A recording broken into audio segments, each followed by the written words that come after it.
کامران بھائی یہ team selection پہ اقبال بھائی نے تو پوسٹ مارٹم کر دیا ہے، اس کا آپ کیا کہتے ہیں؟ ہم بھی 8-10 سال سے کر رہے ہیں، کوئی اثر ہو رہا ہے بتا دیں، آپ بھی ساتھ ہمارے ملے ہوئے ہیں۔ وسیم بھائی دیکھیں، اس سے پہلے ایک بات اور میں کرنا چاہوں گا ورلڈ کپ کے ریلیٹڈ۔ جی جی جی جی آپ دیکھیں کہ آگے وہ ہمیں سائڈ لائن کرنا چاہ رہے ہیں، ہماری کرکٹ ختم کرنا چاہ رہے ہیں، ہاں ہم خود سے موقع نہ دیں ایسے ڈیسیژن لے کے کہ ان کو موقع مل جائے کہ ہم بالکل ہی پکچر سے آؤٹ ہو جائیں، تو بڑی سمجھداری کے ساتھ ڈیسیژن لینے پڑیں گے۔ یہ کوئی مذاق نہیں ہے، کوئی جذباتی ڈیسیژن نہیں لینا، یہ آپ نے پورے پاکستان کے بچوں کو دیکھنا، پاکستان کی کرکٹ کو دیکھنا، ہم نے ساتھ دیا اور دیتے رہیں گے بنگلہ دیش کا، لیکن اس موقع پہ آپ پہ فائن بھی ہو سکتا ہے۔ جو میچ آپ نہیں کھیلیں گے انڈیا کے ساتھ، جو براڈ کاسٹ ہے، جو اسپانسر ہے، جو 1 سیکنڈ کا $4,500 ہے، وہ آپ کو دینا نہ پڑ جائے، میں غلط بھی ہو سکتا ہوں، وہ کیس کر سکتے ہیں۔ تو اس لیے سمجھداری کے ساتھ ہم نے اس وقت کام لینا۔ ٹھیک ہے، نقوی صاحب نے بڑی ایفرٹ کیا اور BCCI کو میرے خیال سے کسی بورڈ نے اتنا نہیں ٹف ٹائم دیا جو نقوی صاحب نے دیا، تو اس ٹائم تو میرے خیال سے سمجھداری کے ساتھ کرے، اچھا ڈیسیژن لے۔ جہاں تک ٹیم کی بات ہے، اقبال بھائی نے بالکل نقشہ بڑا زبردست کھینچا ہے، 8-10 سال سے ہم بھی یہی باتیں کر رہے ہیں، شاید کبھی نہ کبھی چیزیں بہتر ہو جائیں۔ جو ٹیم اناؤنس کی ہے، گڈ لک اس ٹیم کو، اللہ کرے اچھا پرفارم کر کے آئیں۔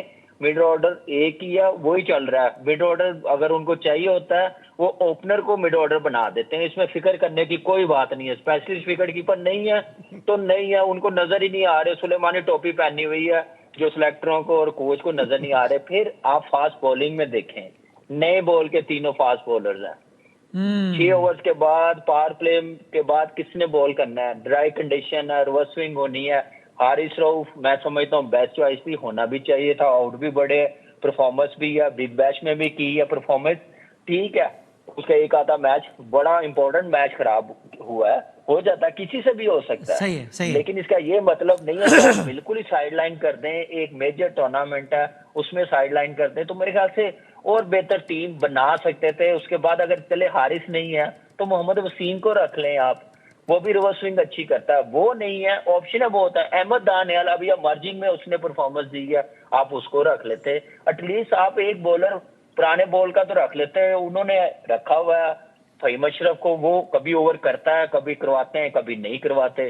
یہ تو کنفیوز مجھے لگ رہا ہے کہ ڈریسنگ روم ہوگا کہ 6 اوور کے بعد کس فاسٹ بالر نے بالنگ کرنی۔ دعاؤں کا سلسلہ، رمضان کا مہینہ، دعاؤں کا سلسلہ بھی جاری رکھیں، مطلب ہمیشہ کی طرح، ہمیشہ کی طرح بالکل، رمضان ہو یا نہ ہو دعاؤں پہ یہ کام۔ خالد صاحب، final word from your side sir. بہت ہی with all the due respect, Iqbal صاحب اور کامران بھائی آپ سے ڈس ایگری کر رہے ہیں، اور آپ کی اگر سے اسکواڈ پہ بھی نظر ہو تو اس پہ بھی 2 سینٹ دیجیے۔ Final word from your side sir. دیکھیں جی، پہلے جو ڈس ایگریمنٹ ہے میں اس پہ تبصرہ کرنا چاہتا ہوں۔ جی جی، بھارت نے ہمارے ساتھ کیا کیا زیادتیاں نہیں کی ہوئی ہیں۔ ان کے کھلاڑیوں کو ہدایت تھی کہ وہ ہمارے کپتان سے ہاتھ نہیں ملانا، ان کے کپتان نے ٹرافی جیت کے بھی وہ سٹیج پہ نہیں آیا، یعنی مکمل طور پہ جتنی وہ بے عزتی کر سکتے ہیں وہ پاکستان کی اور پاکستان کرکٹ بورڈ کی کرتے رہے ہیں۔ مجھے ان دونوں میرے دوستوں سے پوچھ کے بتائیے کہ پاکستان نے اس کے بارے میں کیا کارروائی کی ہے، کیا کہیں یہ مسئلہ اٹھایا گیا ہے، کیا اس کے خلاف کوئی احتجاج ہوا ہے، کیا دوسرے ملکوں تک کی آواز پہنچائی گئی ہے کہ دیکھیے یہ بھارت جو ہے یہ حرکتیں، ایک کوئی خبر ان کے پاس ہو؟ خالد صاحب، ماضی قریب میں پاکستان کرکٹ بورڈ نے جو کچھ کیا ہے، چاہے وہ ٹرافی کا معاملہ ہو، چاہے وہ ہینڈ شیک کا معاملہ ہو، چاہے بیانات کا معاملہ ہو، چاہے وہ ایشیا کپ میں کے نام جتنا اسٹینڈ لیا ہے، یہ حالیہ تاریخ میں اپنی مثال آپ نہیں ہے، ورنہ تو میں اپولوجیٹک ہی ہوتے تھے ہمیشہ۔ بدامی صاحب سٹینڈ کیا لیے آیا ہے مجھے بتائیے، آئی سی سی پروسیڈنگ سے بتائیے۔ لڑائی تو گولیاں تو نہیں، مطلب یہ کہ وہ جب لڑائی ہوتی ہے وہ بھی گرا دیتے ہیں رافیل صاحب، لیکن یہاں تو یہی بات ہے نا کہ ابھی میڈ آر پوائنٹ۔ انہوں نے کہا ٹرافی نہیں لینا، ہم نے کہا اوکے جاؤ پھر گھر جاؤ، ڈونٹ بی اوور اسمارٹ۔ انہوں نے کہا ہاتھ نہیں ملانا، ہم نہیں ملائیں گے۔ انہوں نے کہا ہم نہیں آئیں گے، تو ہم نے کہا ہم بھی نہیں آئیں گے، آئی سی سی سے لکھوا کے لائے ہم۔ اگر بدامی صاحب مجھے 1 منٹ کی اجازت دے دیں تو گولیاں چلانے کی ضرورت نہیں ہوتی، دلائل سے بات کی جاتی ہے۔